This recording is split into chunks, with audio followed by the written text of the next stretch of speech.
Welcome back to Sparks TV. Today's episode is a proper full circle story where I ended up working with a true British design icon, and it all links back to the very first design talk I ever went to. This one's got Sagmeister, giant angry monkeys, BBC idents, Channel 4 blocks, the Beano, and even me spray painting logos down an alleyway in Clerkenwell. So buckle up and enjoy the show. Let's rewind the clock to 2007. I just wrapped up my first year and I was switching into graphic design. At the same time, Scotland was buzzing with this design festival called Six Cities Design. And who did they commission to promote it? You'll never believe this, but it's true. None other than Stefan Sagmeister, absolute rock star design legend and one of, if not the biggest name in the design world at that time.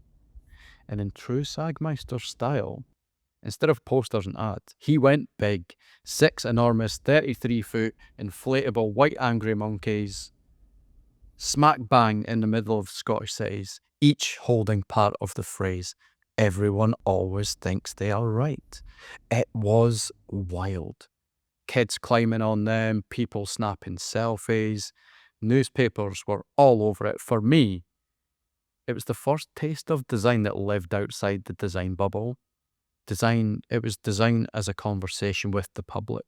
And that festival also held design talks, and one of the speakers was Martin Lambie-Nairn. Now, for those who don't know Martin Lambie-Nairn is a true icon in the UK design world. He literally shaped British television and how it looked for decades. He created the first Channel 4 ident in 1982, those famous multicolored blocks that broke apart and reassembled to form the 4. Even today, it's still considered one of the most iconic motion branding pieces of all time. It's pure design theatre. He also gave the BBC its first cohesive brand identity in the 90s. Before Martin, each BBC channel did its own thing, which was a branding catastrophe. And it was costing them thousands and thousands and thousands, and it was actually damaging them in more ways than just the financial. So he unified them and gave us the hot air balloon idents. These beautiful sweeping shots of a globe-shaped balloon floating over the UK. This isn't just branding. This is national storytelling. And it's the sort of thing that lives in the hearts and minds of people and resonates way beyond a logo or a brand system ever could. He also later worked on the O2, transforming BT Cellnet into a completely fresh new brand. He nailed it. Instead of the cold techie telecom vibes, O2 felt fresh, human and emotional. The whole watery bubble-led identity made people actually feel something, and it connected and it stood the test of time. Like, we all still remember those iconic Arsenal kits too, by the way. I didn't fully grasp this at the time, but I was sat in this lecture theatre in the Caird Hall watching one of the UK's greatest ever brand designers, and probably didn't realise the magnitude of it at the time. And by the way, I've actually found the talk on YouTube, so I'm going to link it at the end of the video. The sound and resolution isn't the best, but the content is box office. So make sure to give it a watch. He was on absolutely top form, anecdotes, insight, even the classic British self-deprecating humour. He made a wee joke comparing himself to another TV legend, Ronnie Corbett. And the crowd were loving it. I was 19 at this time, right? I came away buzzing. And from that day on, I looked at design completely differently, seeing the world through a new lens, my perspective shifted, and it set me on my way.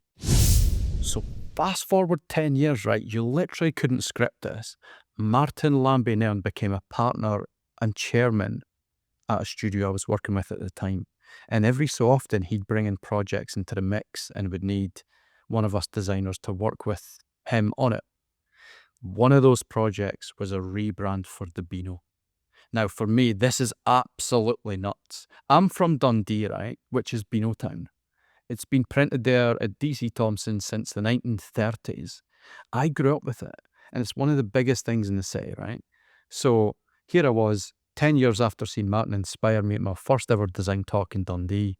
Now I'm working with him on a rebrand for the Beano. Talk about full circle moment.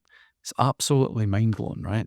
Quick reality check. My role was fantastically minimal. I was mainly just doing guidelines and assets. Once all the kind of heavy lifting was done by strategists, creative directors, and of course, Martin as well. But honestly, I was just buzzing to be involved in some small way. And bear in mind, like, this was me kind of 3 years into my London experience after finding my feet in the first couple of years. And the point for me was working with an absolute design hero, and he was kind of steering things, and I was able to learn from him. So now, and as you know, these type of projects of this scale, there's a team of specialists involved. So the strategy was led by Nick at Y Projects, and the brief was, how do we reboot a 75-year-old childhood icon for the digital age? How do we revamp and electrify a traditionally analog national treasure, but plug it into the 21st century? So there was a big strategic piece done before the creative to give us that trampoline to jump off, and the whole thing was about keeping the spirit of the Beano alive, but updating it for a new world of websites, apps, and even an animated cartoon series. So yeah, looking back, I think I remember some meetings where, you know, companies like Pixar, DreamWorks, and Disney were mentioned as the sort of benchmarks, and, you know, we should be alongside them. But whilst keeping hold of that playful, cheeky legacy of the brand, which had been established over 75 years. One of the most interesting parts of the project for me was working with the type designer and lettering artist Rob Clark on the Beano lexicon. So if you know the Beano, it's full of sound effects. Fazoom, cramp, pioioing, pure onomatopoeic chaos. So Rob helped us formalize it into a consistent typographic system that we could use across the digital platforms. And also there was a couple of little mini breakout briefs that came along the way, which was good because it allowed me to have some design input and kind of try some stuff out. So there was special edition collectible annuals, and we also had the Dennis and Nasher sub-brand. So for the collectible annuals, these were like limited editions for super fans and collectors alike. So we leaned into the sort of premium finishes and the really rich and vibrant colour palette.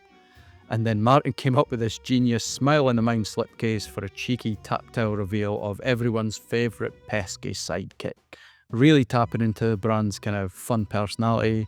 So we had the chomp taken out the side, you slip the case to reveal Nasher. Proper collector's item. Now, for the Dennis and Nasher logo, the BBC were launching a 3D cartoon series, and the direction was, let's really dial up Dennis's mischievous personality here. So think Banksy with a catapult. And the next thing I know, I'm down this alleyway in Clerkenwell behind print, and I've got a can of spray paint in my hand, and I'm testing out these different letter forms for the logo. I was like, my mind is absolutely blown here. I can't believe I'm getting paid to do this. And this is mad. So that was the Beano project. That was working with Martin Lambie-Nairn. And for me, the biggest takeaway was in 2007, I was sat in that Caird Hall, completely inspired by Martin that day. And 10 years later, I was in a studio with him working side by side on a rebrand for the Beano, a brand from my hometown. And even though my part was small, that wasn't the point.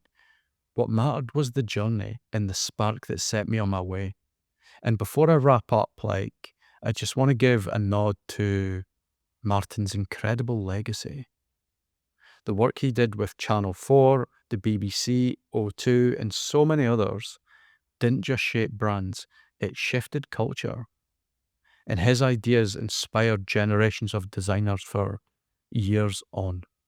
So for me, he was the first design voice I ever really connected with, and somehow through either like coincidence, happenstance, manifestation, or pure luck, I got the privilege to work with him years later in my career. And that's something that I'll always carry with me. And thinking back to like how he was at that time as well, like he still had that enthusiasm and passion for design, even down to the smallest details. Even though he was that authority figure and you were keen to impress, and you weren't really scared of him because he was so sweet and kind of um humorous, and he was making jokes, and but then he would be serious as well, and you would kind of like, you're like, okay, whoa, I need to do a good job here. Um, that's something I'll always carry with me. So yeah, just want to say like thanks to Martin, and he's an absolute true legend of British design, and his legacy lives on. So yeah, thanks for watching.